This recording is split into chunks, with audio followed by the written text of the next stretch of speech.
Memórias da Literatura Infanto-Juvenil, depoimento de Mirna Pinsky, entrevistado por Thiago Majolo, São Paulo, 27 de agosto de 2008, Museu da Pessoa, entrevista MLJ-HV 024.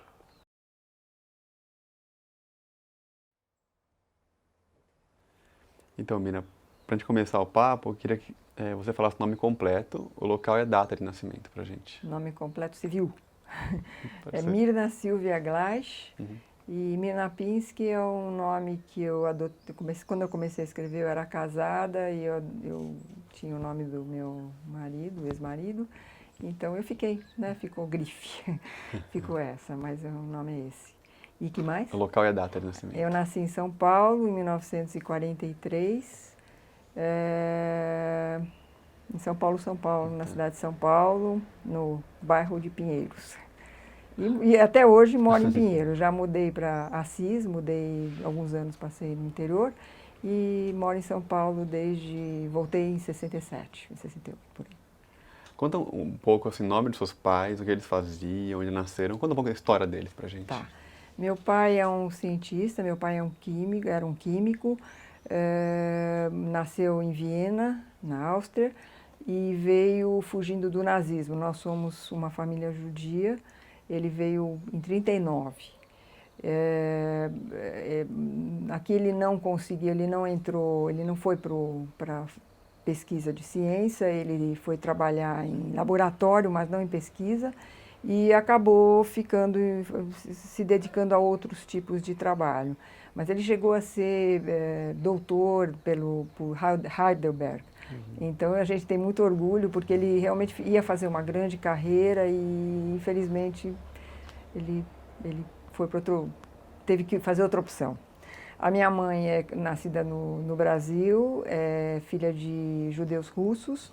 Ela nasceu em 1914, a minha mãe é professora universitária e professora primária. E foi uma ótima professora.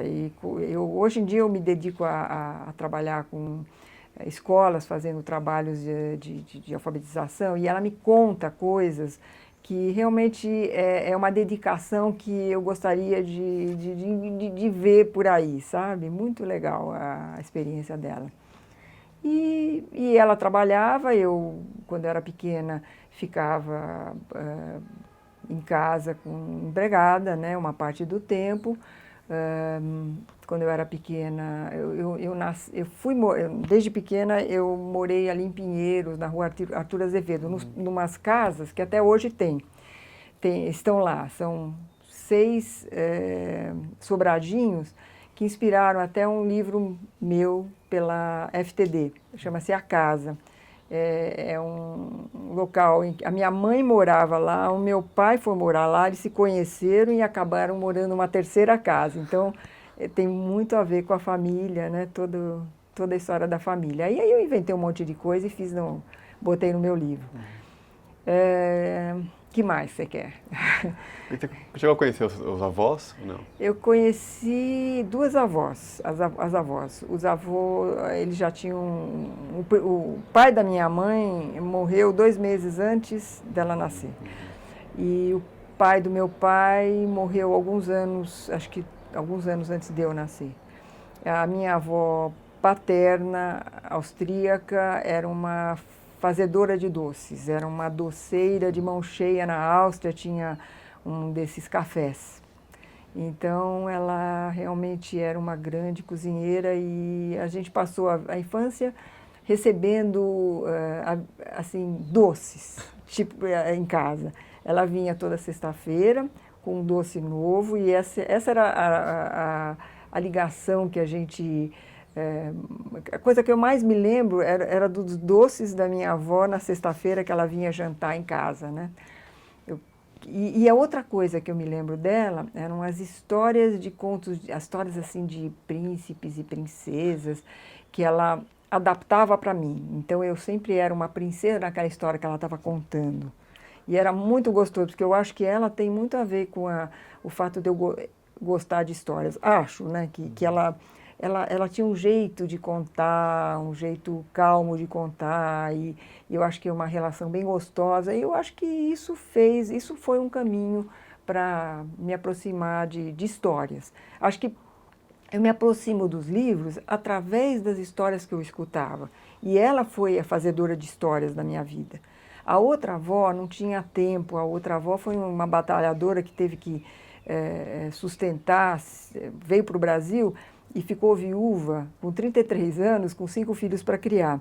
Então ela não teve tempo de criar esse espaço de contar histórias, nem nada, porque a vida dela foi trabalhar, trabalhar, trabalhar, e quando eu nasci, ela já, não sei que idade ela tinha, 60 e tantos anos, ela não tinha mais o hábito, eu acho, de cultivar essa relação com criança. Então, eu tenho outros tipos de aproximação com ela, mais as festas judaicas que eram na casa dela, mas as coisas das histórias são com a oma, a gente chama de oma, né? É um jeito alemão de chamar a avó. Como você fala nonna para italiano, em alemão a gente fala a oma, né? Então a minha oma era mais a contadora de histórias. Ela morava perto de casa, as duas moravam perto de casa, assim, 2 quadras, uma para o lado de cá e outra para o lado de lá, porque depois a gente mudou.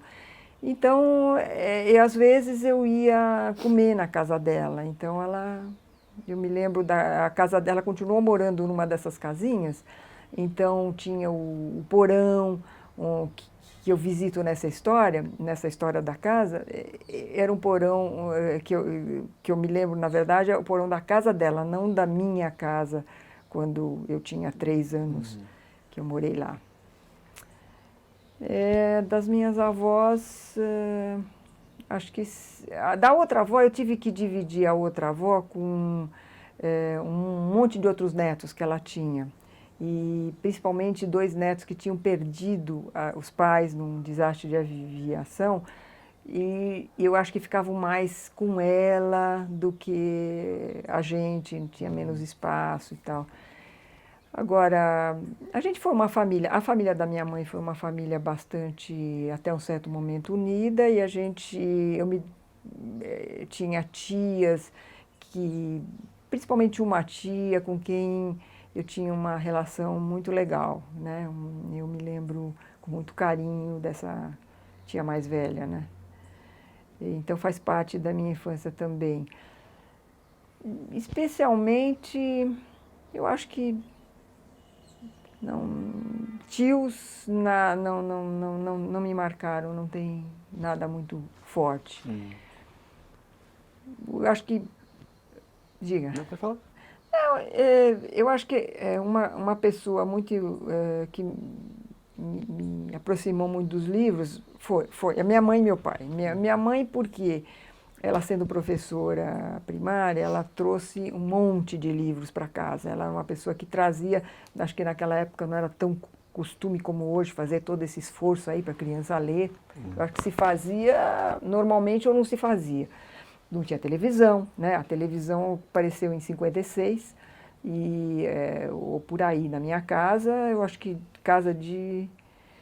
Eu não me lembro de ser uma coisa importante a televisão, era branco e preto, não era tão gostoso, né? Então, a gente tinha muito livro, e eu acho que ela trouxe, ela que trouxe os livros do Monteiro Lobato, esses livros que eu te mostrei aí do Mark Twain, livros antigos, aqui, você deu uma olhada? Bacana você mostrar um pouquinho, contar um pouquinho agora, já que você está falando dos livros, o que você foi lendo, o que ela foi trazendo para você. Então, eu infelizmente, muitos livros, como eu te falei, foram detonados e eu perdi, né?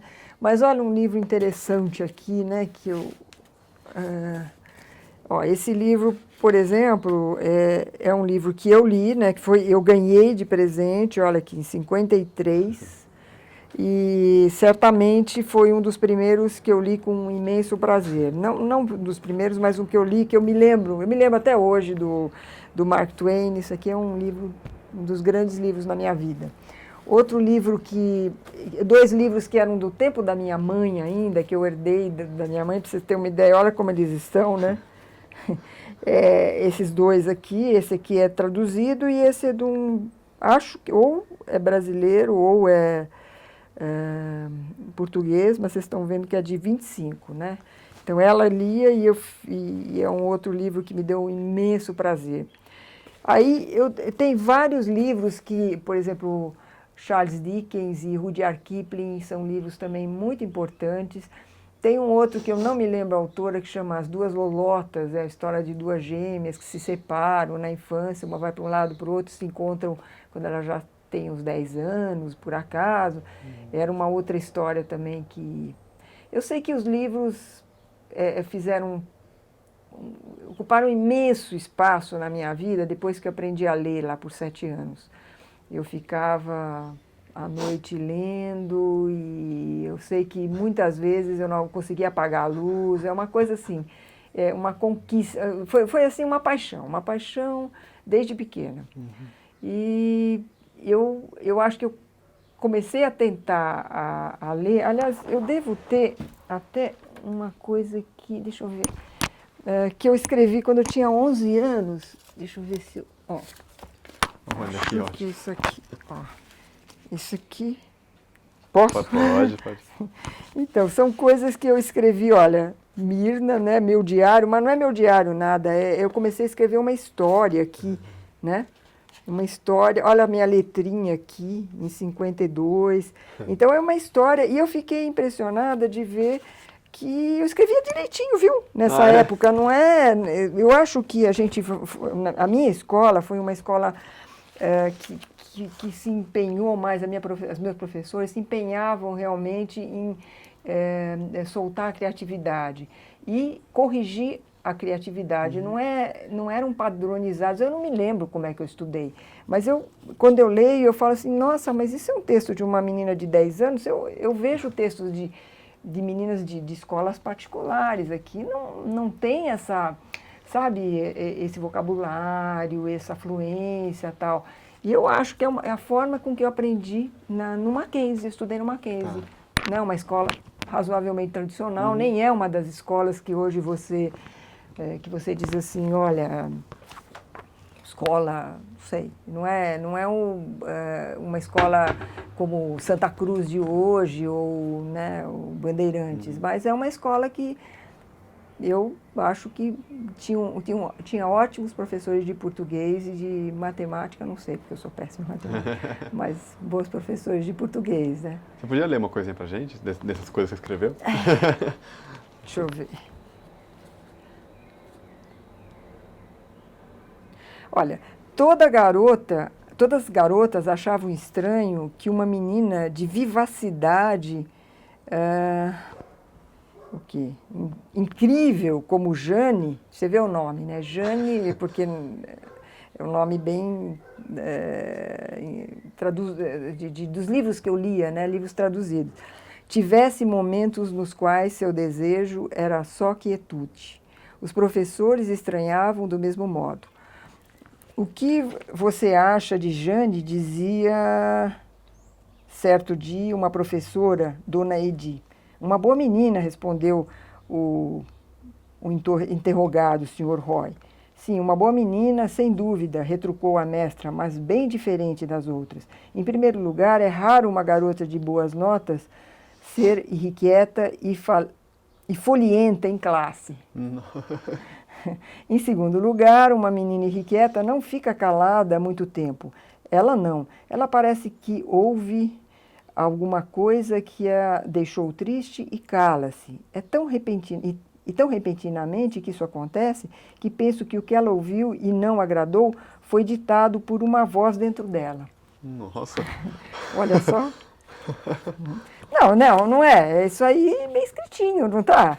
E é a criação de um personagem, eu acho.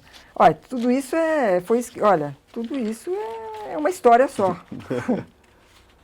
Sei lá quantas páginas. Eu tenho mais aí dentro. Mas, entende, era assim, eu acho que eu queria reproduzir aquilo que os livros me davam, né? Criar também uma coisa legal para os outros. Acho que foi um pouco isso, né? Que eu tentei. Desde pequenininha eu fazia isso. Quando eu me lembro que na classe eu tinha o professor Josué, e ele fazia a gente fazia dissertações. E eu fazia com facilidade. Então, muitas colegas pediam para eu fazer as delas. E eu fazia. E eu esqueci disso. Agora, alguns anos atrás, algumas vieram me contar que eu fazia isso para elas e o professor dizia assim, essa aí não vale, porque essa é da Mirna. Porque tinha todo um palavrório, né, que eu usava e que ele já sacava, né? E como que era esse ambiente de colégio com os amigos? Conta um pouquinho dessa... Eu tinha uma ou duas amigas prediletas, né? Acho que uma delas é Ermida Trivelato, era uma delas. E a gente era muito amiga no recreio e tal, ia na casa de uma e de outra, tinha pequenos grupinhos. Eu não lembro assim de ser uma garota popular, não. Eu lembro não, eu não era assim a líder, nunca tive nada. Mas e eu também não tinha não eram garotas que gostavam de ler, que eram minhas amigas, não. Eram simplesmente as mais, sei lá, mais alegres. Eu gostava de pessoas mais soltas, mais alegres, menos complicadas de cabeça, né? Hoje quando a gente volta atrás, a gente olha e fala, nossa, mas aquela menina que era líder, que a gente admirava, nossa, que pessoa mais complicada. A gente vê, né, com os olhos de adulto, como que ela manipulava situações, né? Eu li um livro da Margaret Atwood, não sei se você leu, Olho de Gato. Então, ela faz um trabalho magistral contando, ela volta para uma cidade e ela começa a lembrar, ela volta para para outro país, eu acho, ou para uma outra cidade, mas é bem longe de onde ela vive. Acho que ela mora na Inglaterra e volta para o Canadá. E ela lembra como ela era tratada e como ela, na época, via e como ela, como adulta, vê. E é isso mesmo, né? Tem tanta manipulação, tem crianças que sabem muito bem lidar com as outras como se fossem adultas, né? E outras que são bobinhas e tal. Eu acho que era bobinha. Eu era levada na conversa, né? E eu mantive da minha, não vou dizer nem infância, eu acho que é já a juventude, porque era 14 anos, uma amiga. Eu tenho até hoje uma grande amiga que é próxima. As outras se perderam, nunca mais, quer dizer, uma vez ou outra ouvi falar numa reunião de eh, 30 anos de formatura, alguma coisa assim, mas a gente perde o contato. Acho que a gente perde o diálogo, né? A gente não tem mais nada a ver. E como que era Pinheiro nessa época? O bairro? Então, eu acho que a minha rua era muito calma, era Arthur Azevedo, que hoje é Passagem. Era uma rua calma, dava para brincar na rua, mas claro que não tinha perigo de ser assaltada, sequestrada e não sei o quê, né? Mas eu acho que andar na rua, eu acho que assim, a gente não brincava tanto porque tinha bastante carro já, né? Eu morava numa casa pequenininha, eu não lembro de ter amigos na rua, isso não me lembro. Mais para frente, peraí, isso é até 3 anos. Depois eu fui morar numa rua pequenininha chamada, hoje se chama Rabat, fica entre a Melo Alves e a Rebouças, chamava-se Giacomo Garrini. E ali era uma rua bem estreitinha que tinha várias só casas e tinha um açougue desativado. E nesse açougue a gente brincava bastante, de amarelinha, sei lá, de queimada. E nas casas a gente brincava também. Era uma época que dava para a gente brincar bastante, uma na casa dos outros, no caso, na casa do avô da minha amiga que morava na rua e o avô morava também. Que mais? Os meninos jogavam futebol e como tinha só 3 meninas e uns 10 meninos na rua, a gente jogava futebol também. E eu jogava bem, viu? Quem sabe, se fosse agora, eu ia tentar fazer esse esporte. Eu gosto de esporte, né? Então eu acabei fazendo tênis uma época, um pouquinho de basquete, né? E agora eu faço caminhadas, né? Mas eu acho que futebol não era uma coisa em que eu era ruim, não. Eu jogo futebol com meu neto e ele fala assim, sabe, vovó, você é a única avó que joga futebol. Você vê que serviu para alguma coisa, né? Miriam, tinha algum sonho infantil? Assim, eu quero ser isso quando eu crescer, uma coisa... Como é que era? Eu acho que uma certa época eu queria ser artista de teatro, porque não tinha essa coisa de Globo, né, novela naquela época. Eu queria ser artista de teatro, tentei, quando eu tinha 10, 12 anos, ver como é que era de ser artista, de ir para teatro, mas nunca levei isso a ferro e fogo, não fui adiante, mas isso era uma coisa que eu gostava. Nunca pensei em ser escritora, nunca me passou, apesar de eu rabiscar, não era uma ideia, não. E depois fui ser jornalista, mas não queria ser professora, não tinha a menor paciência. A mãe é professora, mas eu não tinha a menor paciência para ensinar. Não. E quais eram, assim, fora futebol, fora isso, quais eram as grandes diversões, as brincadeiras, os passatempos? Eram, assim,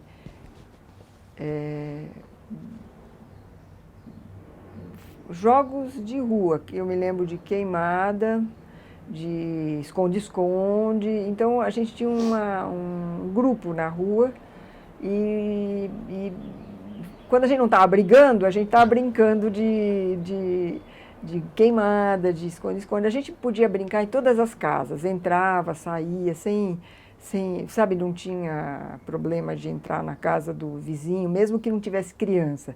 Você entrava, as crianças eram bem recebidas, era uma coisa muito gostosa, como o interior de São Paulo, não sei se agora é, mas quando eu fui morar no interior também era assim um pouco mais solto, você podia fazer isso, né? E era isso. Agora, eu era muito ocupada, né? A minha mãe me levava para fazer balé. Uma época eu estudei violino, uma época eu estudei piano, estudei inglês, estudei alemão. Então, eu tinha um monte de ocupações fora a escola. Eu era ótima aluna, nunca consegui ser a primeira da classe, mas eu era sempre a segunda, a terceira e tal. Então, eu estudava, né? Eu estudava bastante. Então, eu acho que a minha infância foi muito boa, porque eu tive essa coisa gostosa de poder, sabe, de ter infância na rua, não ter que chamar a coleguinha, combinar que não sei o quê para vir em casa, que hoje em dia se faz. Eu saía na porta de casa, ia na casa da minha amiga, vamos brincar, vamos, a minha amiga está aqui, vamos brincar junto. Então, e tinha, a Melo Alves tinha também alguns amigos que vinham brincar com a gente.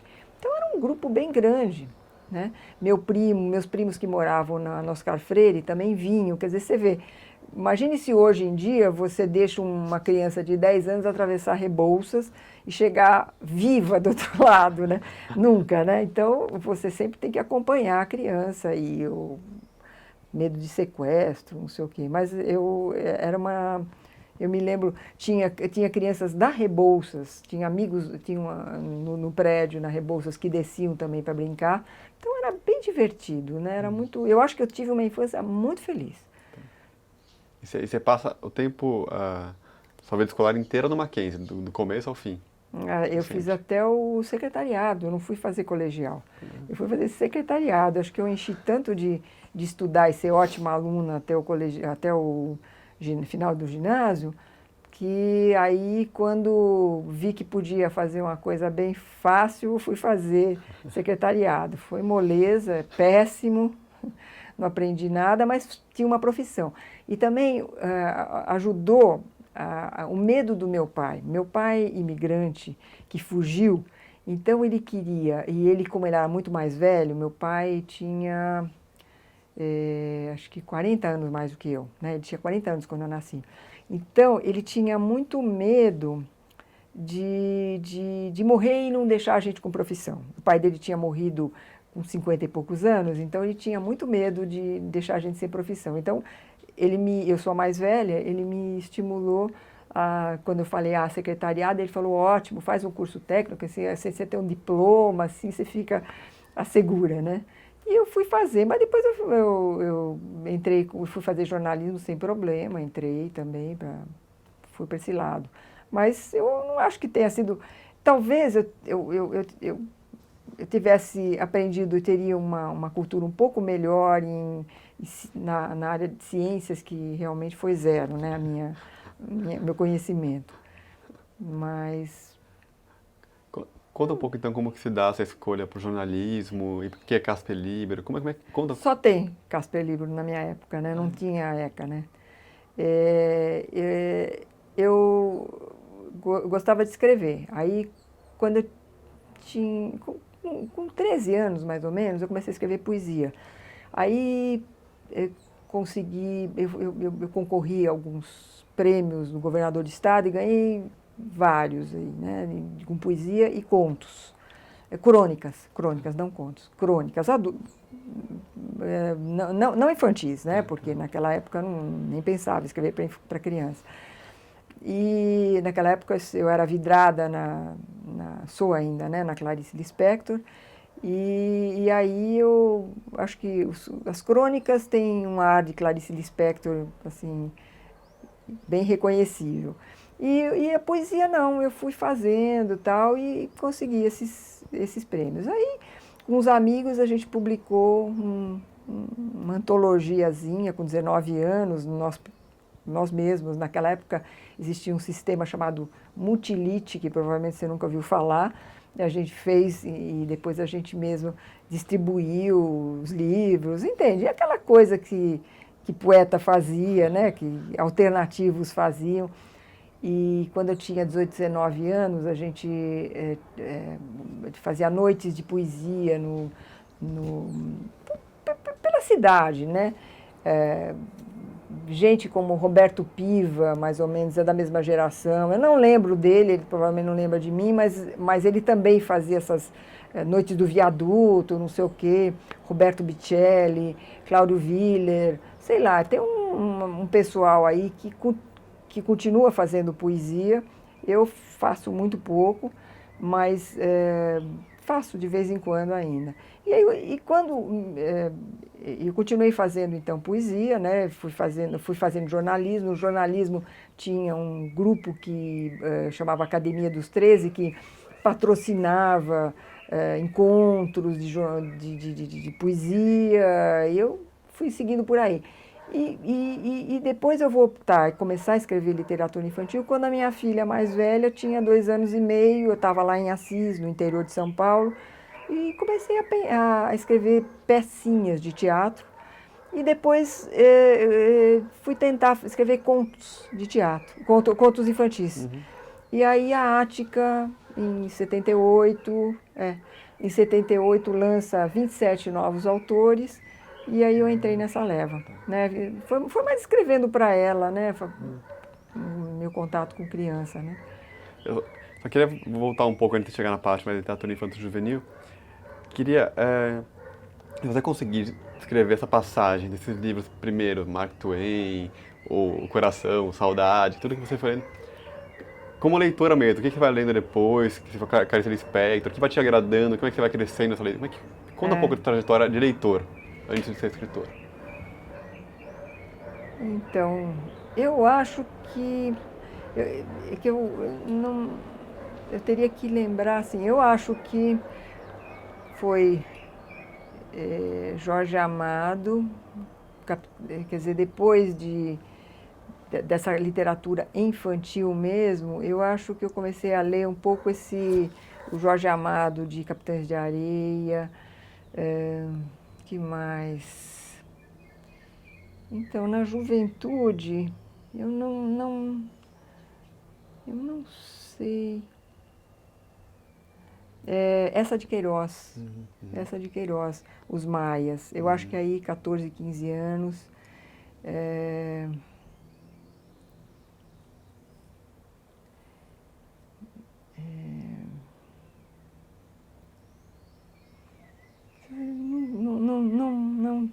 não me lembro.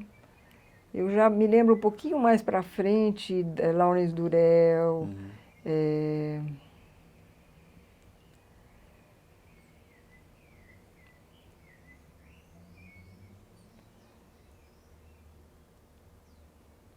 Se você me lembrar alguns nomes, eu te digo se eu li. Bom, a Clarice entra numa época mais ou menos da juventude ou não? Já é uma Eu época, acho que a Clarice já entra com 18 anos, mais para frente, porque ela é mais difícil, né?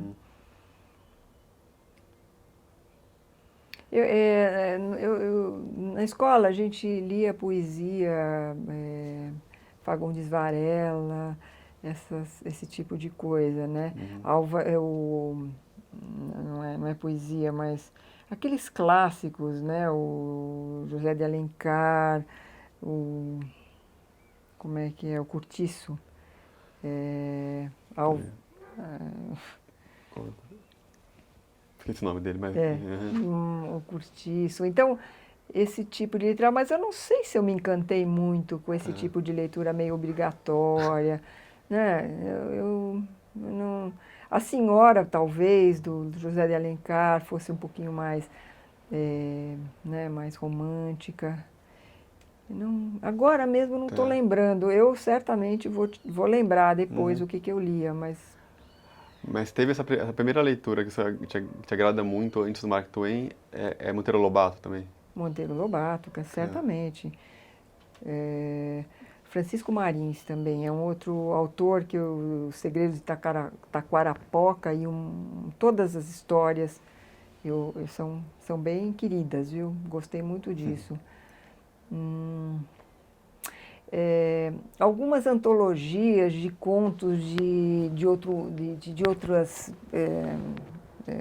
nações, isso eu li também, minha mãe, eu tinha lá em casa. Como eu te falei, o Cazuza. Leandro Dupré também, né? A senhora Leandro Dupré. Ou Maria José Dupré. Então, éramos 6, a Ilha do Tesouro. Ilha do Tesouro, não. Eu não sei se é dela, não. É uma história que se passa no Morro do Jaraguá. Esqueci o nome também. Esse é um outro livro também, muito bonito dela. Ruim, né? Eu não lembrar, né? Eu falei para você que eu tinha uma péssima memória. Mas tinha um contato com livros grandes ainda. Mas imenso, imenso. Eu nunca deixei de ter, nem agora deixo de ter, 3 ou 4 livros na cabeceira. Então eu pego eu vou em frente, eu às vezes quero ler contos, eu pego outro. Sempre foi assim. Mas antigamente eu lia geralmente do começo até o fim mas os outros ficavam esperando, né? Eu lia um por vez, os outros ficavam do lado. Mas eu lia muito, eu lia um livro por semana, no mínimo, no mínimo. E conta então um pouco assim, essa escolha do jornalismo é muito por isso, né? Por gostar de ler, por gostar de escrever, mas como você começa a escrever como jornalista mesmo, não como... você conta um pouco das poesias que você fazia, das crônicas, mas conta um pouco desse trabalho de jornalista mesmo seu. Então, você sabe quem me sugeriu o jornalismo, agora lembrando, foi o José Mindler, ele não vai lembrar, porque ele era amigo do meu pai e do meu tio, e ele era sócio do meu tio. E aí eu sei que meu pai deve ter comentado com ele o que eu faço, o que ela deve fazer, não sei o quê, e ele falou, faz jornalismo, ela gosta de escrever. E aí eu fui fazer, né? Eu não acho que não é bem a minha praia, não, sabe? O jornalismo. Eu me formei, fui trabalhar numa revista de circulação dirigida na Shalom, quando eu voltei para São Paulo, né? Quando eu me formei, logo depois eu fui fazer escola de propaganda e marketing e casei. Então eu nem terminei a escola de propaganda e marketing porque eu achei que eu tinha um jeito para escrever, para fazer, né, um pouco de, como é que chama, de texto de propaganda. Um professor que a gente tinha sugeriu que eu fizesse e tal. E eu fui fazer, mas eu não terminei, também não é minha praia. E aí, quando eu voltei de Assis, eu fui trabalhar, eu tinha que trabalhar e fui trabalhar numa revista de circulação dirigida, mas eu já tinha 2 filhos. E eu não queria passar o dia inteiro trabalhando e deixar as crianças na mão de outras pessoas. Então, foi uma opção. Eu trabalhava 2 tardes lá, 3 tardes em casa, e dirigia a revista, dava perfeitamente, e fui levando durante 7 anos. Mas daí, logo que a minha terceira filha nasceu, eu larguei isso e trabalhei no Movimento, no jornal Movimento, mas daquele jeito alternativo. Eu ia uma vez por semana as reuniões de pauta e fazia uma matéria ou outra, agora já ligada à literatura infantil e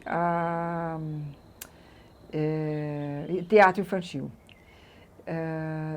Um pouquinho antes disso, ao mesmo tempo que eu acho que eu trabalho, ou ao mesmo tempo, acho que foi em 80 e pouco, 81, eu tinha uma coluna no Shopping News, que era um jornal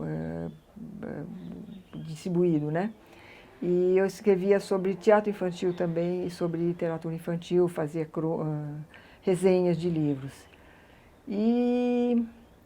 Então, eu vi que eu tinha muito mais a ver com literatura do que com jornalismo. Eu não sou uma jornalista, não tenho aquela vivacidade. Eu tenho uma filha mais nova, a Luciana, ela é uma excelente jornalista, que acabou também fazendo literatura e agora indo para o lado da literatura, mas nós temos um perfil completamente diferente e eu não me dei bem. Então, eu comecei quando eu voltei e o meu livro, alguns anos depois, foi publicado, eu falei, vou trabalhar para editoras e vou começar a escrever para criança. E fui fazer também mestrado em teoria literária. Aí foi uma opção mesmo para esse lado e eu continuei. Trabalhei em editoras durante 20 anos, até trabalho hoje em dia, mas só que eu trabalhei uns 8 anos dentro da Nobel, trabalhando todo dia, né? E antes disso, junto com o Jaime, fundei a Contexto, a editora Contexto. Então, se você for contar, são uns 20 anos mais ou menos trabalhando próximo, a editora Ícone também a gente tinha um pezinho lá dentro, então trabalhei ligada à editora, mas questão de livro, quer dizer, minha ligação com o livro mesmo, com texto. Então você começa a escrever para infanto-juvenil, né, infantil, conta um pouco dos seus filhos, né, que nascem, é isso? Eu acho assim, que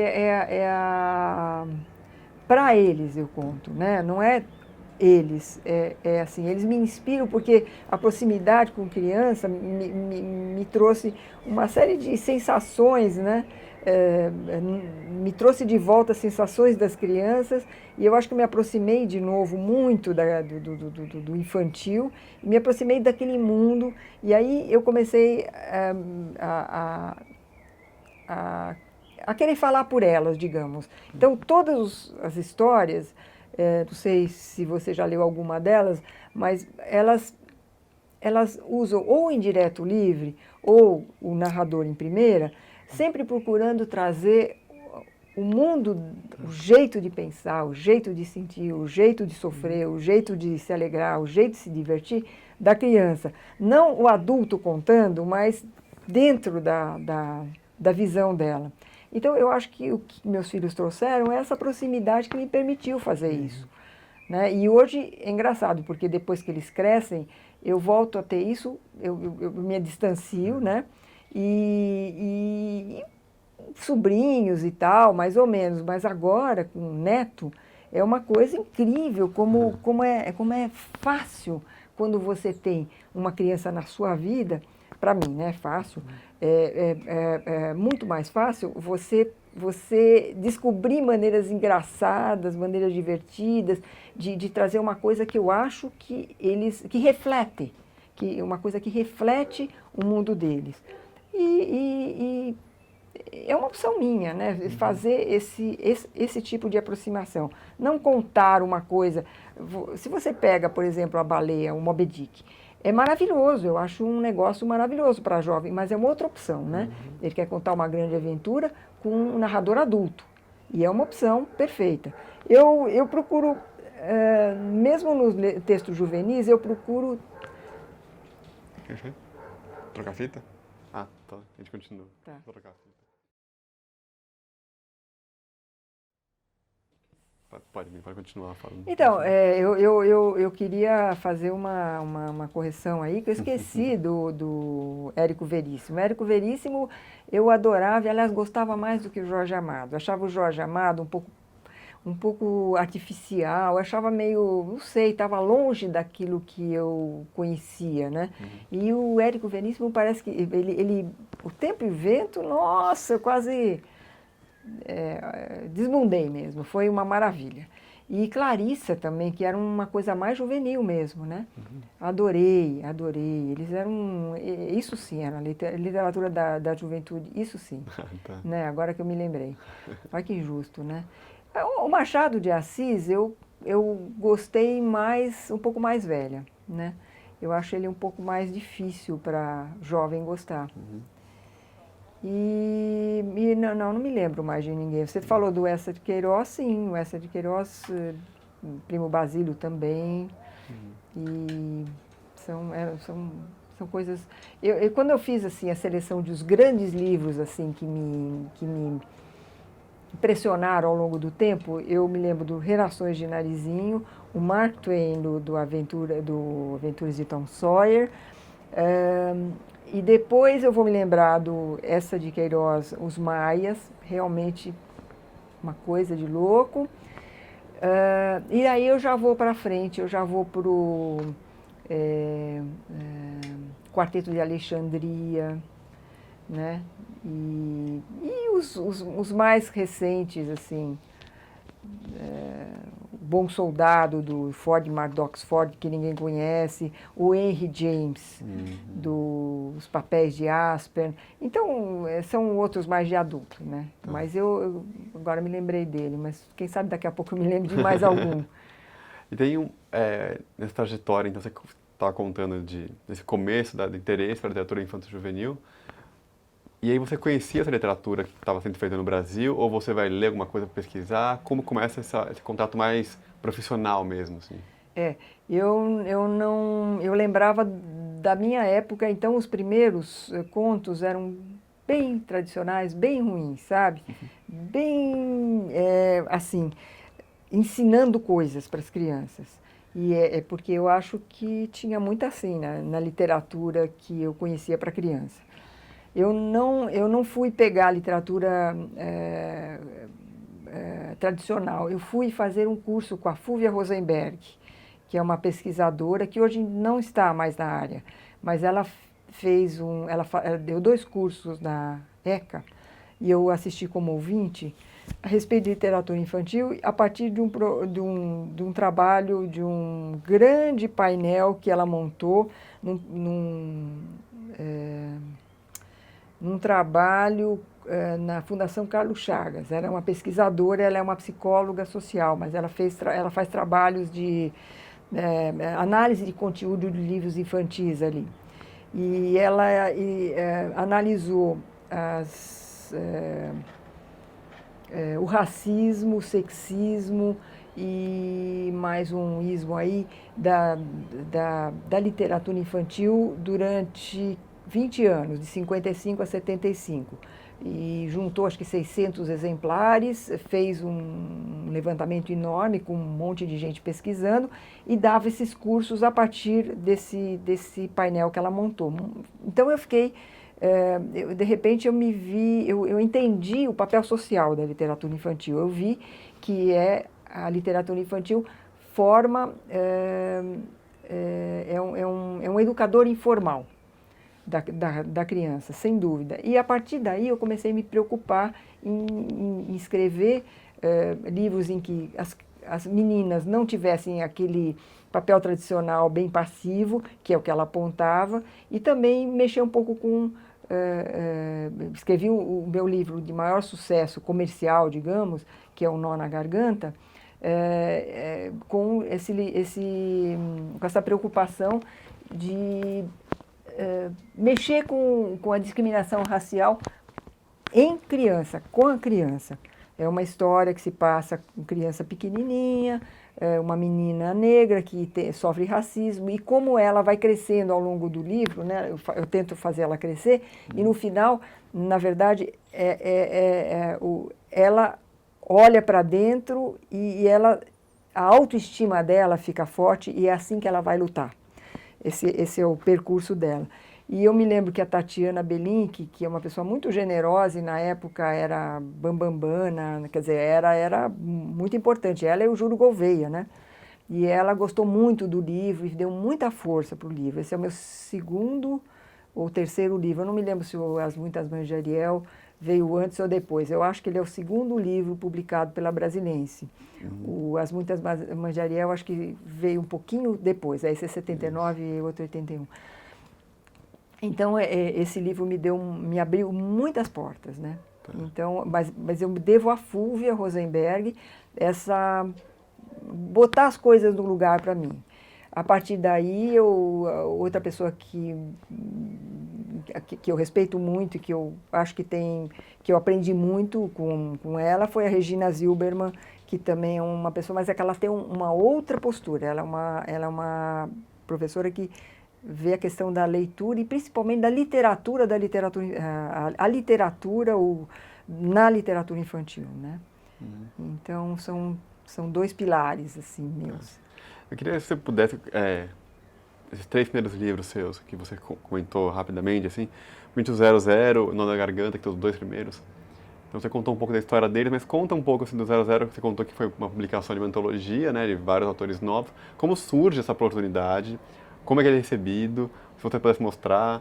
Depois o Nó da Garganta, você contou um pouquinho, mas mostrar pra gente também. Tá bom. Só para fazer essa... Olha, o 00 Alpiste... Tá aqui. Ele não era uma antologia, ele era um grupo de 27 autores, né? Que quem dirigia a coleção era a Regina Mariano, e ela tinha uma proposta de fazer o seguinte, desmistificar, transgredir o que estava sendo feito direitinho, bonitinho, botando as crianças nos seus papéis de obedientes e passivas, transgredir o que era de consenso. Então, eu escolhi transgredir falando que o homem pode chorar. Então, eu escrevi uma historinha, esse aqui é uma historinha, 00 Alpiste era o apelido do meu filho, que tinha nessa época 6 anos, e cheio de sardinhas e gordinho, todo redondinho, então era o apelido que ele tinha, e eu aproveitei e escrevi para ele, tanto que o livro é para o Daniel, é a Ilana, tal. Eu uso muito, é recorrente isso, porque as crianças adoram botar o nome delas na história, né?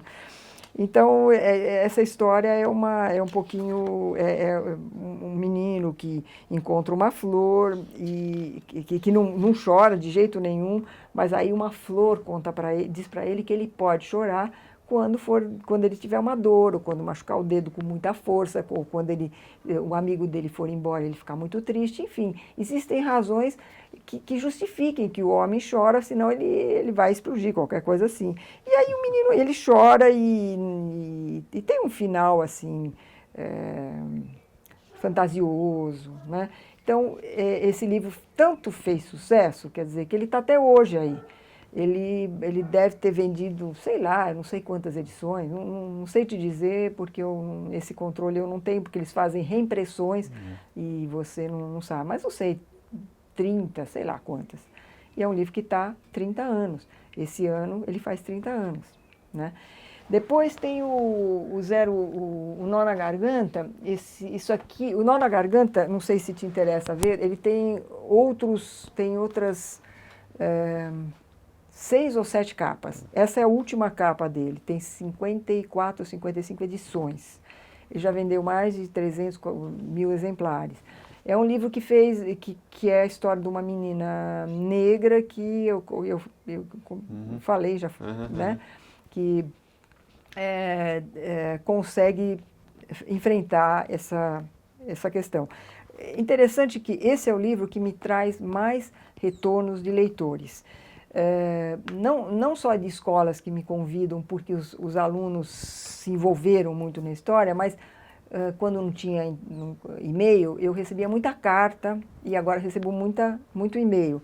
E uma carta que eu não canso de contar a história e me impressionou muito, é uma menininha de Curitiba, do Paraná, não sei se é de Curitiba, que me escreve dizendo assim que ela leu nó na garganta e que ela queria me contar que a mãe dela gosta mais da irmã que é mais, eu entendo que é mais clara do que ela. E que ela está muito triste e ela pede para eu ir buscá-la para morar comigo. Olha que bonitinho. Quer dizer, olha só como ela sentiu que isso que está dito aqui tocava a dor dela, a coisa que ela estava. Até me emociona quando eu lembro. Essa menina deve ter 20 anos hoje, né? Faz muito tempo. Mas eu tenho muitas coisas gostosas guardadas em algum lugar ou até no computador de, por exemplo, professoras que leram na infância e que adotam o livro, fizeram faculdade, fizeram pós-graduação e adotam o livro para os alunos. Quer dizer, é uma coisa muito gostosa você saber que você está aí até hoje, né? Eu acho que esse livro tocou, viu? E tem As Muitas Mães de Ariel, que é um livro que está... Esse aqui está esgotado, mas agora ele está sendo... ele faz parte de uma antologia de comemoração de 30 anos, sendo editado agora em setembro pela Atual. E ele ganhou o Jabuti. Então, ele é um livro que também é importante, porque é o meu primeiro Jabuti sei lá, e me deixou bastante, imagine, né, ganhar um Jabuti. Eu fiquei assim, achando, pô, esse caminho acho que acertei, né? Tô acertando, vou continuar. É a história do menino que baseado numa experiência assim, que eu tive com a minha filha menor, a Luciana, que na época era pequenininha, e um dia chegou para mim e disse assim, mãe, você gosta de mim quando eu faço uma coisa errada? Claro que gosto, mas você gosta de mim sempre? Quando eu, sei lá, quando eu choro, quando eu isso, quando eu aquilo, gosto. Eu assim, então, eu pensei que você era minha madrasta quando eu pensei que você não gostasse de mim quando eu faço essas coisas erradas e tal. Madrasta não. Eu acho que você não gostava de mim. E ela ficou contente.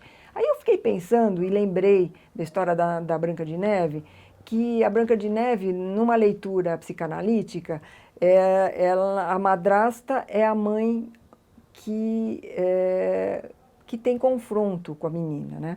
Não é uma madrasta, mas é a mãe como a criança vê. E eu, juntando essas coisas, eu escrevi uma história realista em que o menino se confronta com várias situações em que a mãe pode ficar brava com ele. Ele tira nota baixa, ele faz coisas erradas, ele joga coisa na privada e entope o carrinho da irmã que ele briga, joga na privada e entope. E aí ele fica com medo achando que a mãe não vai gostar dele, que a mãe gosta quando ele é bom e não gosta quando ele... E a mãe, no final, mostra para ele que... não é a mãe, o livro mostra para ele que existem... E ele percebe que existem muitas mães dentro da mãe dele. Então, esses são os 3 primeiros, né? Quando você pudesse ler um trechinho para a gente, que você gostasse desse aqui? Eu não sei. Deixa eu ver se...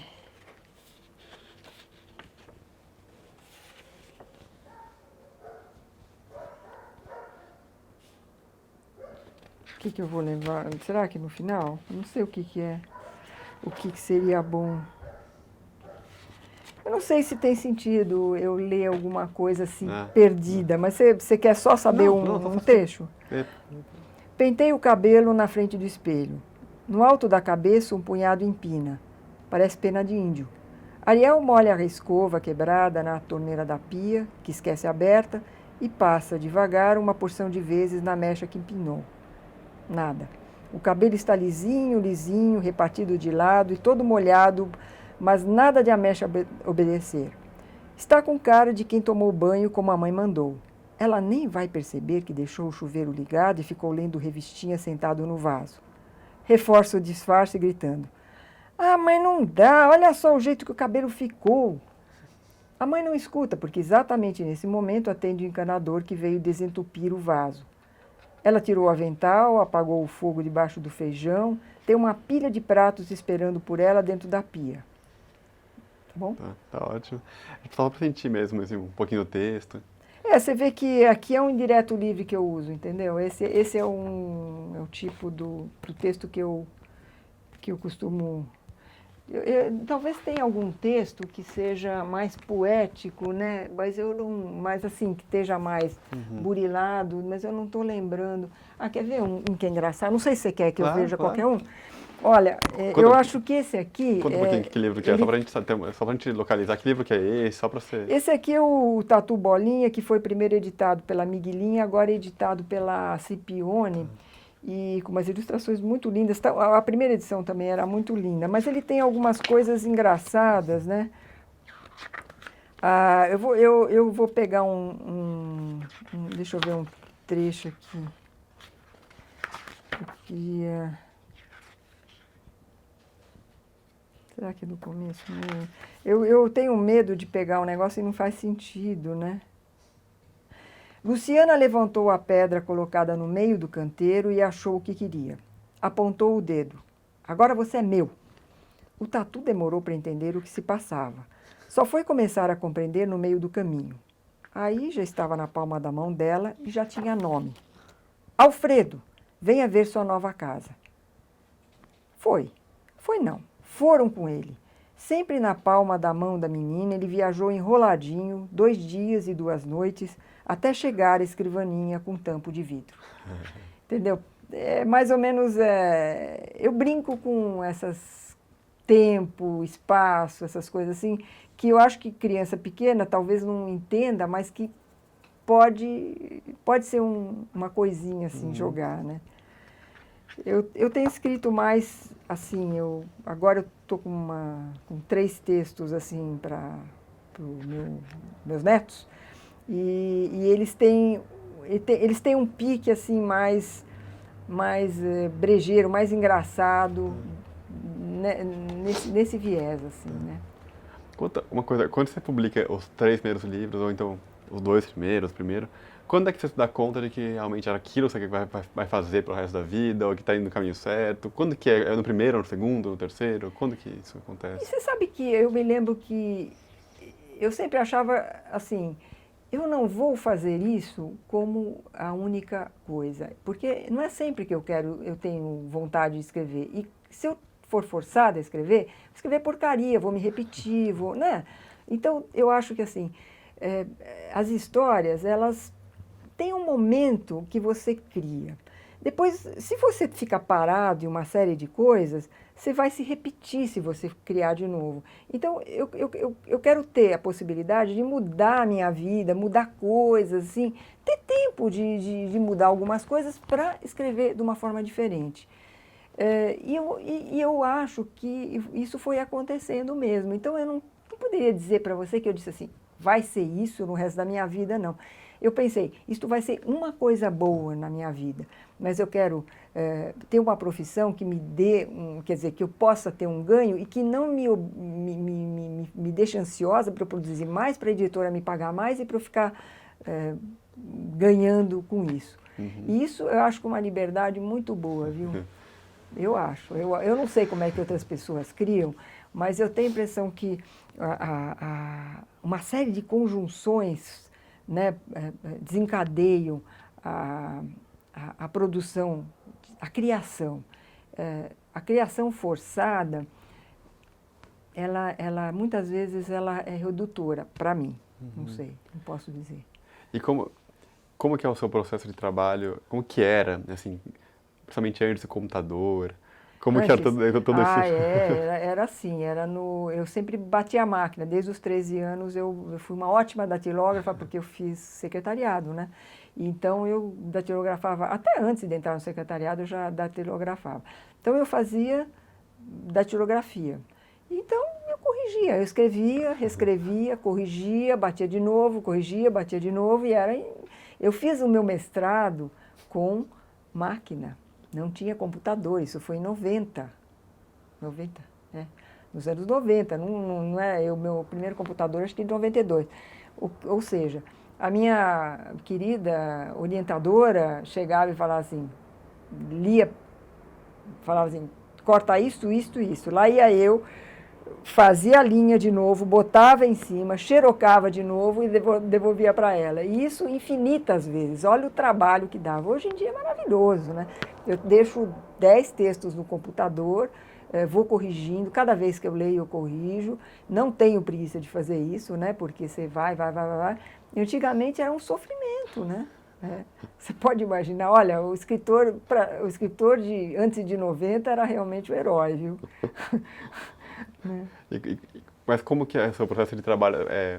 Tem que estar sozinha, tem que estar... Como é que é esse todo aqui, né? Olha que delícia. Aqui tem passarinho ali na frente, eu fico no computador, aqui é totalmente isolado, eu hoje moro sozinha, então eu tenho uma pessoa que trabalha na minha casa, vem de manhã e sai às 4 horas, e atende toda a porta. Eu não atendo porta, não atendo... Telefone atendo quando tenho vontade. E o computador também não fica din, né, caindo lá os e-mails, não, ele está desligado. Então, de vez em quando eu vou e peço. Então, quando eu estou produzindo, computador, e não tem música, nada, nem som, nem nada, porque eu tenho que escutar a melodia da palavra, senão eu me perco, né? E muita concentração, eu tenho que reler. Eu tenho muita dificuldade com textos longos. Eu sou mais da poesia mesmo, eu venho da poesia. Então, texto pequenininho, tranquilo, mas esses textos assim de 200, 100 mil toques, essas coisas assim, é complicado. É complicado para mim. Então, eu tenho que reler 1 bilhão de vezes o que eu escrevi num dia. Às vezes eu escrevo 4 laudas, às vezes eu escrevo uma só o dia inteiro, produzo bem de manhã, a partir das 8 horas até 1 hora, maravilha. Depois, muito pouco, a palavra não vem, engraçado, né? Não vem aquela facilidade para encontrar a palavra certa, a melodia da frase não fica boa. De manhã é tranquilíssimo. Tá. Engraçado, né? E como que estava nessa época que você começa a produzir? Como é que estava a literatura à sua volta? Como estava a produção, os editores? Conta um pouquinho desse processo de chegar nas editoras ou de chamarem você. Como é que era Então, isso tudo? eu acho que as editoras que estavam produzindo eram a Brasilense com Caio Graco, né? A Ática, não me lembro quem estava lá na Ática, fora a Regina Mariano, não me lembro quem era acima dela. E a Melhoramentos. A Melhoramentos também entrou nessa época. Em Minas, tinha a editora Comunicação, um pouquinho depois do André, esqueci o nome dele, editora Comunicação, e aí ele também estava produzindo coisas voltadas mais para um público um pouquinho mais velho, juvenil, mas também coisas diferentes, sabe? Eu acho que havia em 78, houve a Lei de Diretrizes e Bases que eu acho que deu uma força para os livros serem brasileiros, novos, autores novos, serem adotados na escola. E aí muitas editoras começaram a voltar suas baterias para esse lado, para criar um povo que escrevesse para isso, né? E aí teve oportunidade, né? Eu acho que foi uma sorte, né? Eu estar justamente com com uma disposição para escrever texto para criança, na época que, né, que meus filhos eram pequenos, e aí esse número de editoras, deixa eu ver mais alguma além dela, a Scipione não existia, FTD também, que eu não me lembre também não, eu acho que são essas 3 editoras que eu me lembre, que estavam abrindo espaço para uma literatura nova infantil. Agora, nós estamos falando de texto, eu não estou falando de visual. Visual é uma coisa super recente, né? Que até sei lá, 5 anos atrás, eu me batia muito dizendo assim, caramba, por que a gente só importa livros e não vende a nossa literatura? E continua não vendendo, né? Mas antes tinha uma razão, porque era muito feia. Os nossos livros eram realmente muito inferiores aos que Estados Unidos se produzia, e na França e na própria Itália. E também acho que alguma coisa ainda muito professoral também na nossa literatura continuava, talvez até continue existindo. Eu não estou mais a par, eu não continuo mais assim frequentando tanto livraria como eu frequentava para ver o que está sendo feito, né? Mas quando eu vou para os Estados Unidos, eu vou todo ano para Nova York, aí eu vejo o que está sendo feito, mas acho que eles continuam fazendo os mesmos tipos de coisa e nós evoluímos. Nos últimos 5 anos, eu não sei por que a gente não vende para fora, mas a gente está produzindo coisa muito boa mesmo. E você está nesse ramo mesmo, nessa turma de autores, você cria amigos? Como é que funciona esse contato? Eu não tive assim grandes amigos assim nessa área. Eu me dou com algumas pessoas, mas não é uma patota, entendeu? Não é um grupo. Ricardo Azevedo, a Fanny Abramovich, a Ruth Rocha, são amigas, né? São amigos, né? O Michele, mas eu não tenho uma proximidade muito grande. A gente troca figurinhas com uns e outros quando a gente encontra, mas nada que eu diga assim, não, realmente, alma gêmea, encontrei minha alma gêmea aí. Não, acho que a gente faz coisas diferentes, né? Tem até uns approaches diferentes na literatura. Um está mais ligado em, não sei, no juvenil e fazer aventuras. A Stella Carr, por exemplo, eu não sei se a Stella Carr está no teu... Eu não sei, mas há muitos anos que eu não via. Eu tinha um certo contato com ela, mas nunca mais tive. Eu não sou muito gregária, né? Eu sou meio, assim, introspectiva, né? Então, a minha ligação é afetiva, mas não é de proximidade, de ficar convivendo. Eu não vou muito nessas reuniões de associações, não. E como que é a sua relação com ilustração, com os ilustradores dos seus livros? Como é que é isso? Então, todas as editoras me consultam, né? Quando elas aceitam o livro, elas perguntam se eu tenho alguém para indicar. Se eu tenho alguém para indicar e a pessoa não pode, elas mandam portfólios para mim. E aí a gente escolhe junto e depois, na última prova, eu sempre examino o livro, porque é importante fazer isso. Muitas vezes, como eu conheço o texto muito melhor porque eu já li 300 mil vezes, muitas vezes eu vejo rapidamente que uma ilustração não se presta. Eu vou te dar um exemplo. Nesse aqui, se não me engano, eu falava... que na caixinha de fósforo era laranja, parece, ou era vermelha. E a ilustração colocou ela de outra cor. Aí eu troquei o texto, porque não tinha nem a menor importância trocar o texto. Na outra edição sai de uma cor, essa aqui sai outra. Você entendeu? Quer dizer, alguma incongruência que a criança vai pegar logo e que ninguém passou por editor de arte, passou pelo ilustrador, passou pelo revisor e ninguém viu. Então, esse tipo de coisa eu faço questão de ver, porque, ou muitas vezes, quer ver o livro que não está aqui, mas o calendário, dá para você pegar o calendário para mim? Pronto. Então, olha, o calendário, por exemplo, é um livro que eu brinco com a metalinguagem. Tem alguns livros que eu brinco com metalinguagem. E aqui, o final, o Rafael briga durante a história com o rato, porque o rato come as folhinhas, os dias, e depois fica uma maior confusão na vida do Rafael, porque ele troca um dia pelo outro, ele cola depois, né? Então, o dia da criança cai num sábado, sei lá, cai no meio da semana, ou um sábado cai. Foi uma confusão danada. E aí ele começa a ficar com raiva do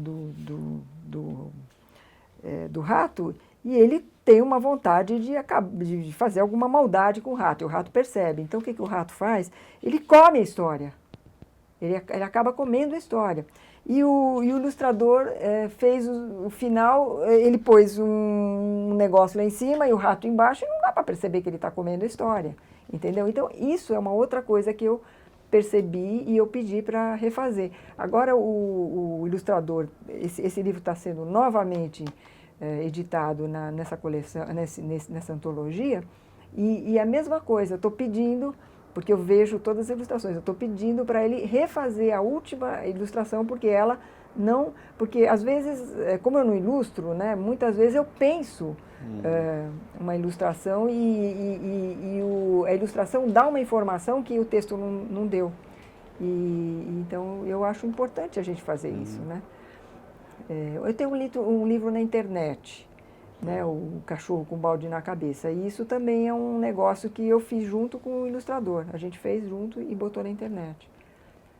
Essa preocupação sua que você está falando, de ilustração, mas também da palavra, do foco narrativo, né, que você foi contando, é uma preocupação antiga. Então você vai fazer mestrado em teoria literária. Conta um pouco dessa preocupação, desse mestrado, desse viés seu. Então, mas o mestrado o mestrado é um romance. É um romance de uma pesquisa que eu fiz. Foi aceito, né, como romance um mestrado em que eu fazia história e eu fazia uma reflexão sobre o fazer da história, né? E essa história nasceu a partir de eu fazia copydesk num livro e me chamou a atenção o fato de uma negra dirigir um quilombo durante 80 anos no interior do Mato Grosso. E aí eu comecei a fazer uma pesquisa e levantar material para ver se realmente existiu, como é que é e tal. Então, eu levantei um monte de coisas a respeito, mas não do quilombo, em volta, pouca coisa do quilombo, né? Aí eu fui fazer uma viagem, fui conhecer o local, papapá, e a história é um pouco a história do levantamento desse material e da história dessa negra com essa escritora, entendeu? E aí eu fiz um monte de reflexões e eu tive que ler um pouco de teoria literária para isso. Eu não vou dizer para você que eu fui por esse caminho, por teoria literária, não. Eu acho que eu sou criadora mesmo, eu não sou uma teórica, não sei avançar muito nessa área, mas eu gosto de pensar o meu fazer, né?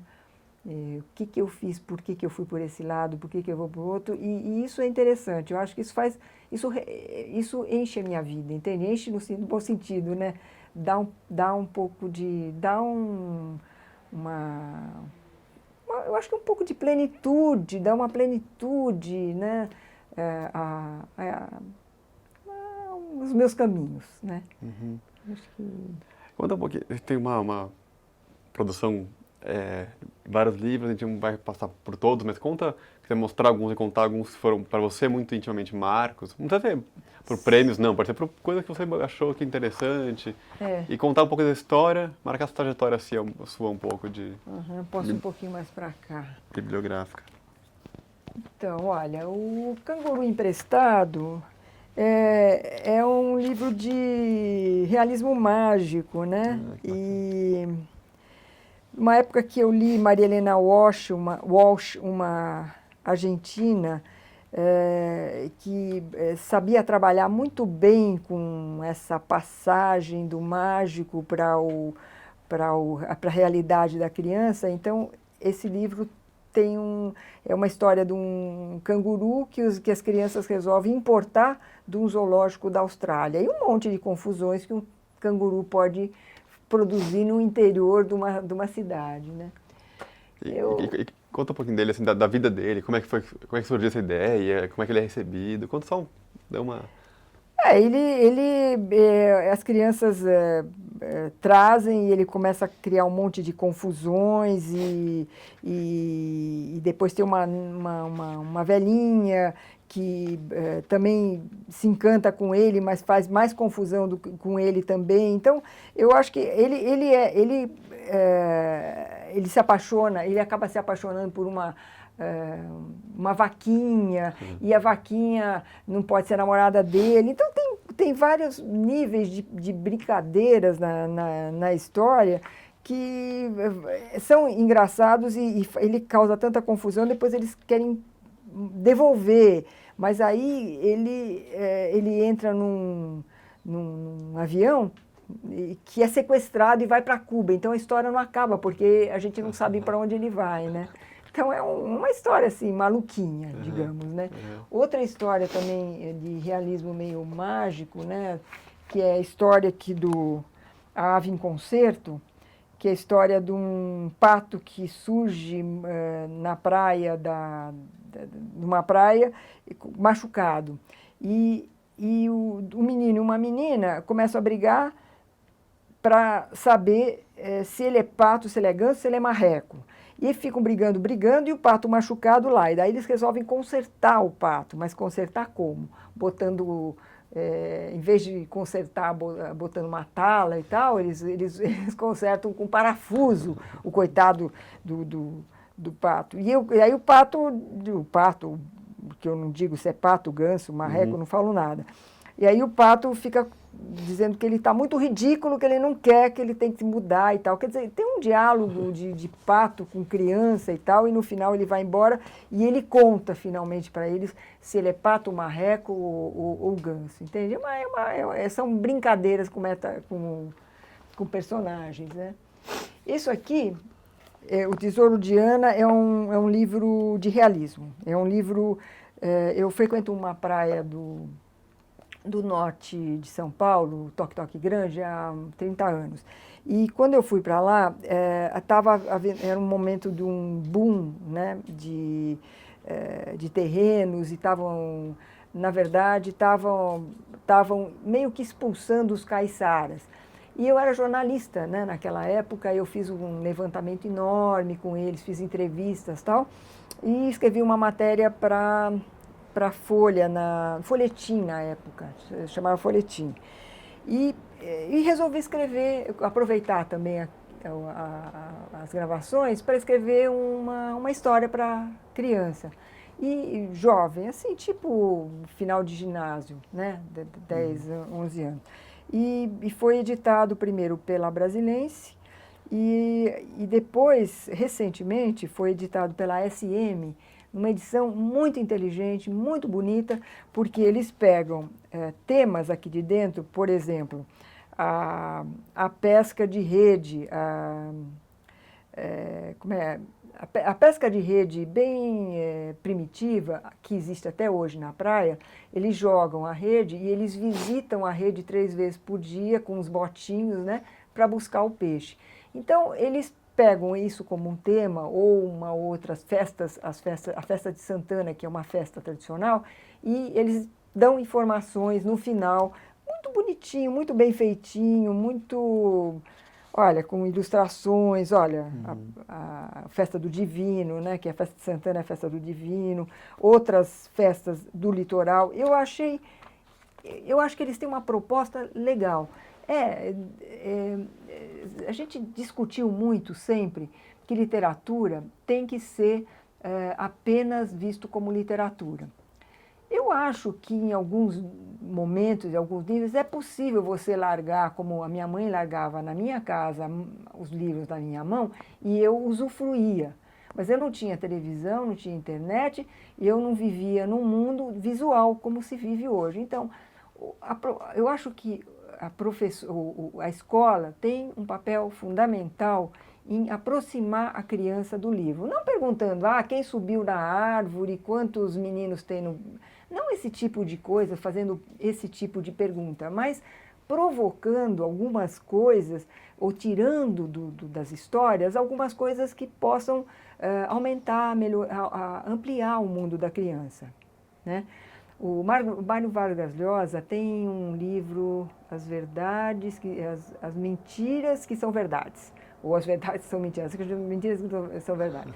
E ele fala da importância da literatura para aumentar o mundo das pessoas, não só para um repertório maior de vivências, que ele diz assim, a gente vive a gente, não sei reproduzir exatamente, mas ele diz assim, é muito... as pessoas têm uma vida chata, em geral. Então, a literatura, ela aumenta, faz você ter experiências maravilhosas. Ele diz de uma maneira muito bonita, né? E ele diz, mas principalmente, ou também, para a criança. Porque a criança aumenta o repertório verbal de vivências e faz com que ela possa se comunicar. Nesse trabalho que você viu que eu faço, né, na escola, eu faço e depois tem um outro que chama Ler com Prazer, que é a questão da alfabetização direta. Um dos problemas da criança não conseguir se alfabetizar é que ela não tem um repertório de conceitos na cabeça dela. Ela não entende aquilo que está escrito porque ela não sabe o que se trata. Ela não ouviu os adultos falarem, ensinarem, conversarem para ela aprender que coisas abstratas que não fazem parte da vivência dela do dia a dia. E eu acho que a literatura tem essa função. Então, eu acho que quando você pega uma editora que faz um trabalho desses, eu acho perfeitamente válido, sabe? Muito... 85% das nossas crianças estão em escolas públicas, né? Acabou? Como eu falo, tá louco?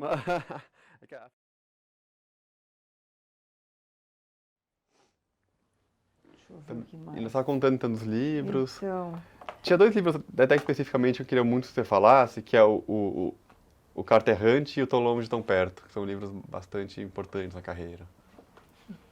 então o Tão Longe, Tão Perto é publicado mais recentemente, é um livro com uma questão ecológica, né, de uma questão do meio ambiente, que eu queria abordar esse assunto e eu achei que era um momento bom de soltar um assunto como esse. Eu propus à editora que fizéssemos um papel com papel reciclado, com capa, com papel... Eu queria fazer tudo isso, mas infelizmente não deu. E eu acho que, não sei, ele tem uma estrutura narrativa um pouco diferente, porque ele tem um monte de narradores, né? Ele tem o pai, quer dizer, tem um narrador que conta coisas do pai, tem um narrador que conta coisas da mãe e tem troca de e-mails.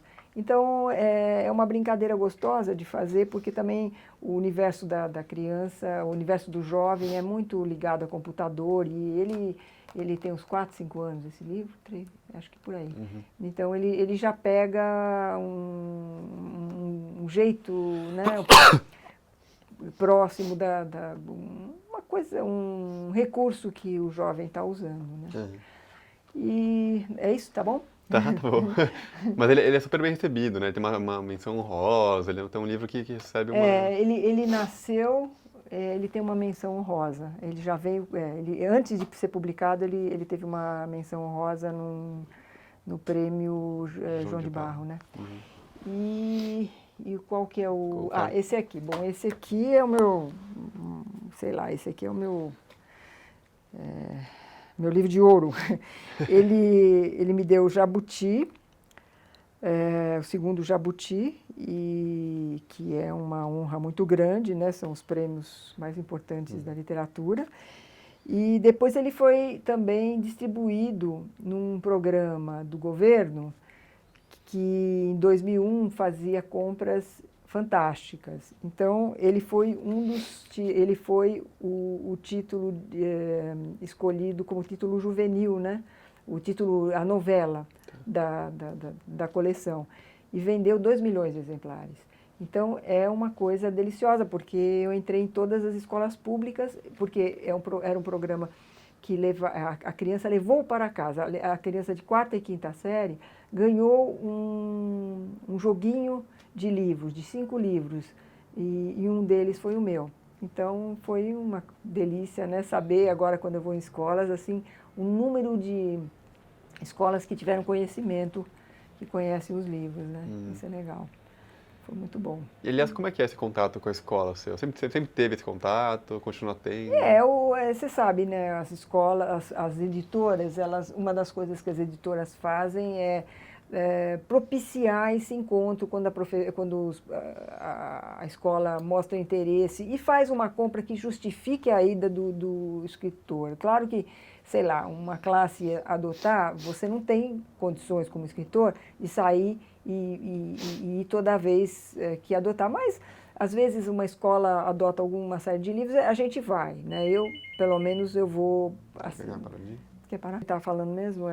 Está falando desse contato com o público da escola? Então, Quando você vai para lá. eles propiciam esse encontro e são muito é gostoso porque a criança leu, né? E quer conhecer o autor. Muitas vezes eles estão eu tenho coisas lindas. Eu tenho lá embaixo, eu vou te mostrar, uma criança que pegou em papel machê, pegou a capa do Nó na Garganta, essa aqui, e fez toda em papel machê, tão lindo, lindo, que eu pedi para ela me dar e eu enquadrei e está na entrada da minha casa, de tão lindo que é, sabe?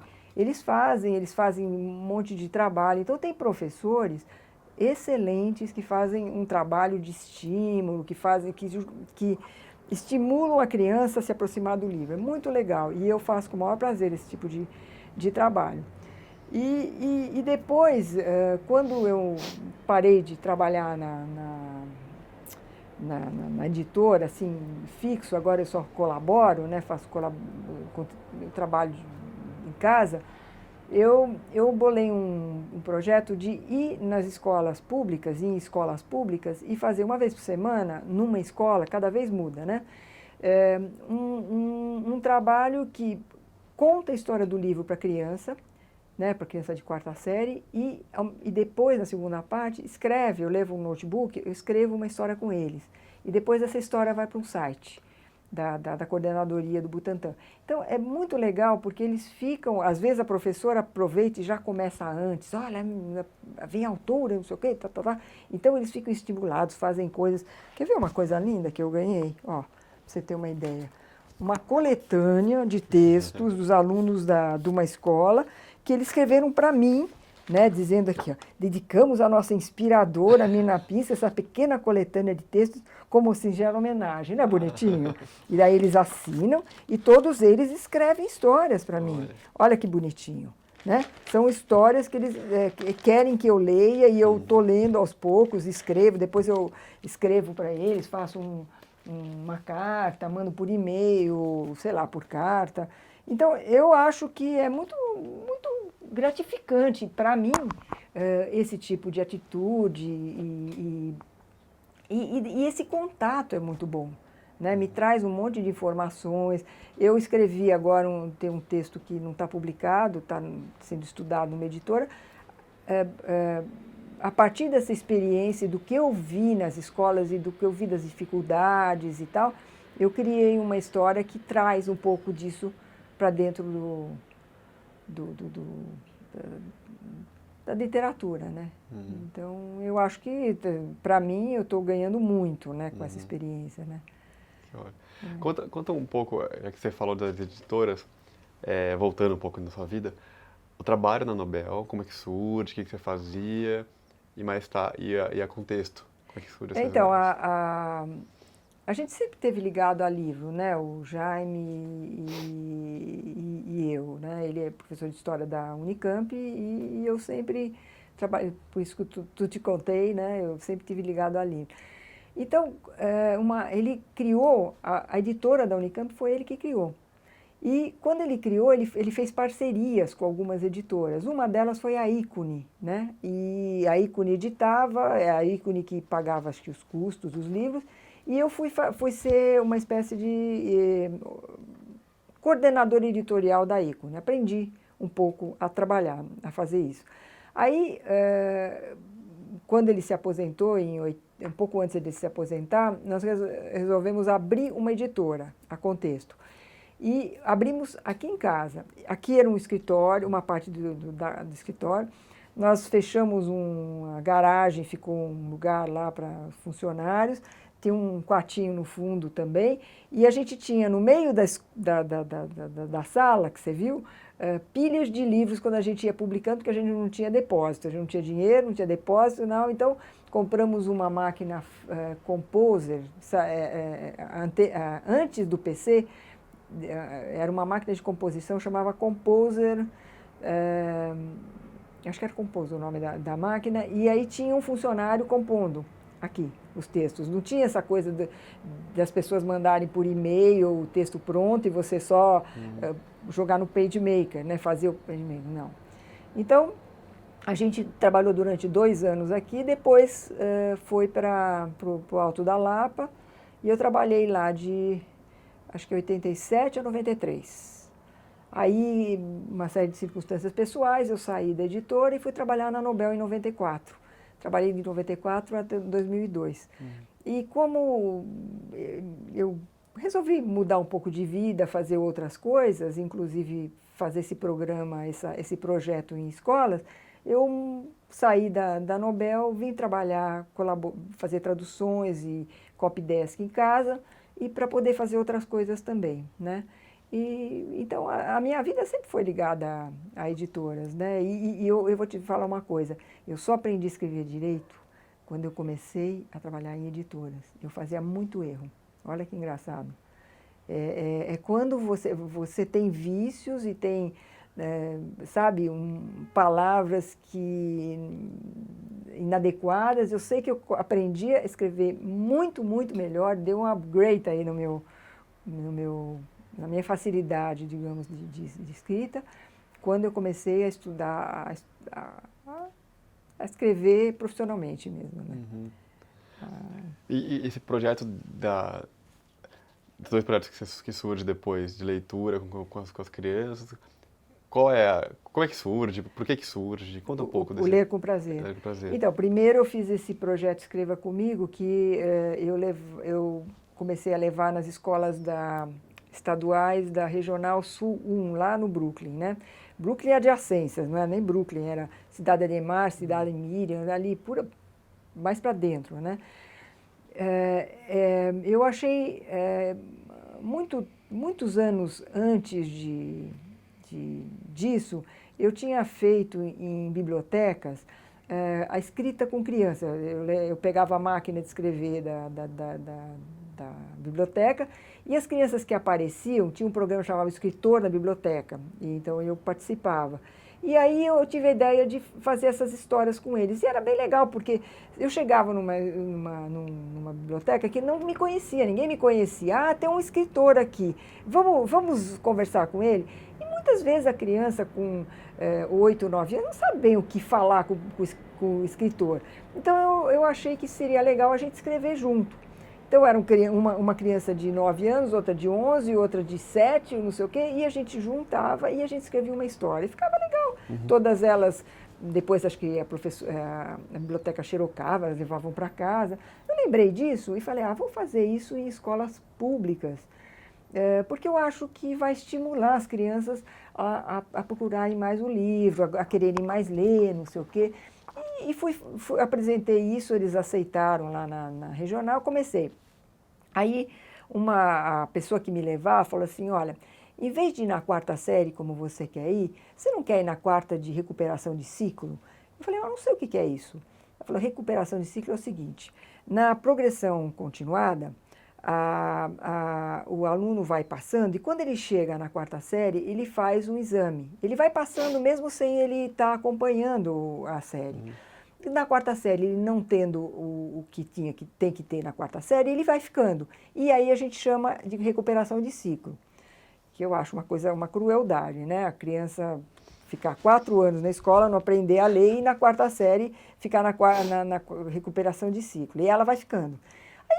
Comecei aí, fiquei abismada de ver o número de crianças que não sabia ler uma palavra, pré-silábicos, total.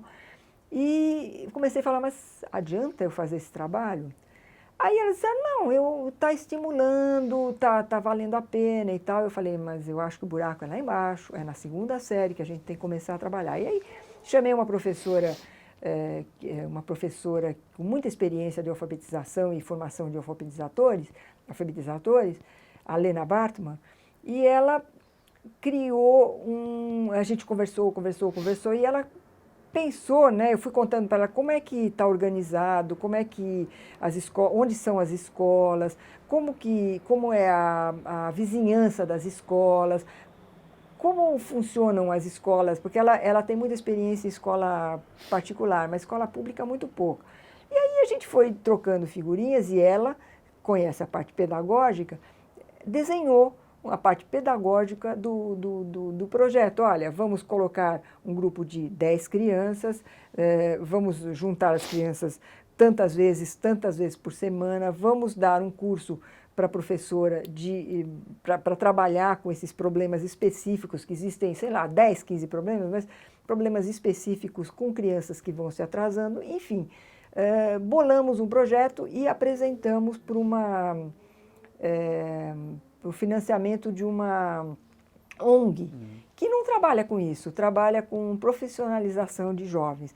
Mas eles toparam fazer um piloto de 4 meses.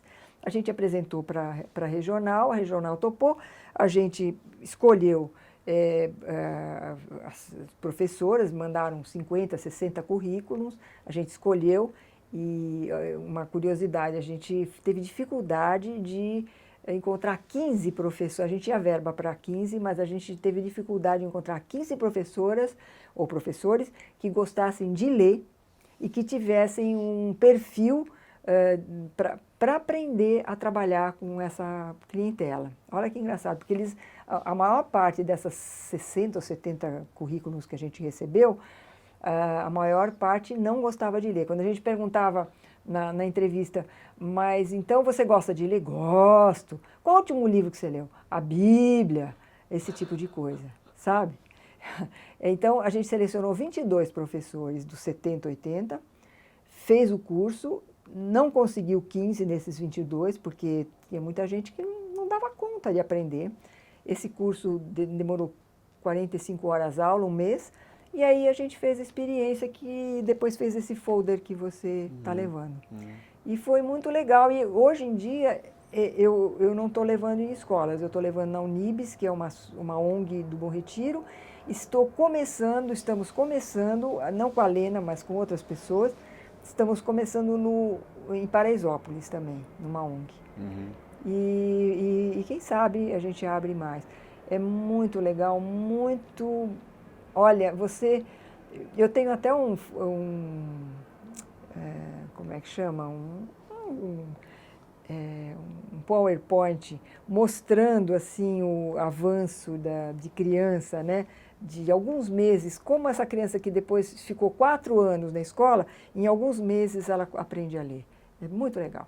Que bacana. Essa função tem muito a ver, né, com a literatura infanto-juvenil também, porque é uma responsabilidade, uma educação. Não foi a minha preocupação, sabe? Eu sempre achei que eu estava escrevendo um livro para divertir as crianças, para elas gostarem de ler, como foi para mim, que era só para eu...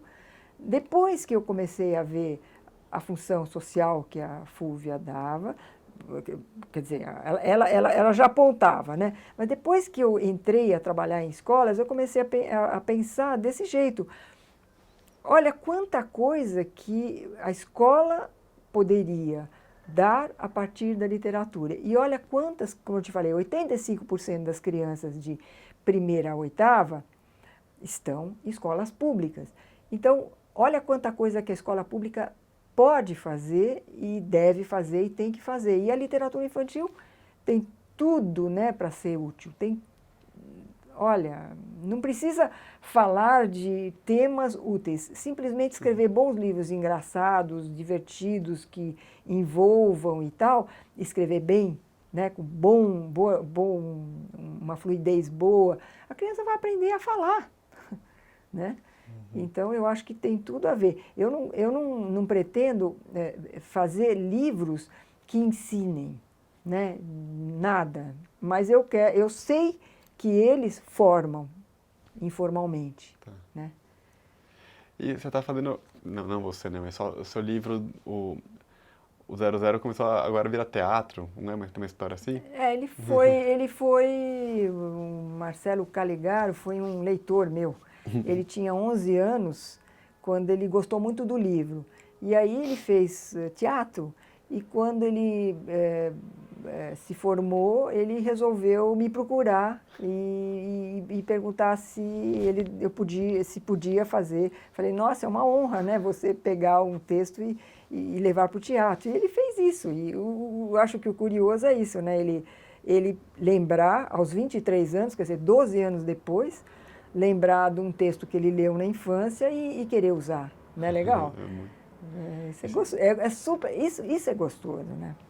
Isso é uma... Não tem... sabe, a coisa mais gratificante da vida é você ver que você marcou um pouco, né, as pessoas, né? Deu alguma coisa para as pessoas em volta, né? Será que ele aprendeu a chorar com o livro? Certamente ele teve a liberdade que ele queria de chorar, né? Eu acho que... E quais são, assim, agora os novos, futuros projetos? O que está te passando pela cabeça nesse momento? Assim, eu estou escrevendo, como eu te falei, coisas mais para neto de novo, então para criança pequena.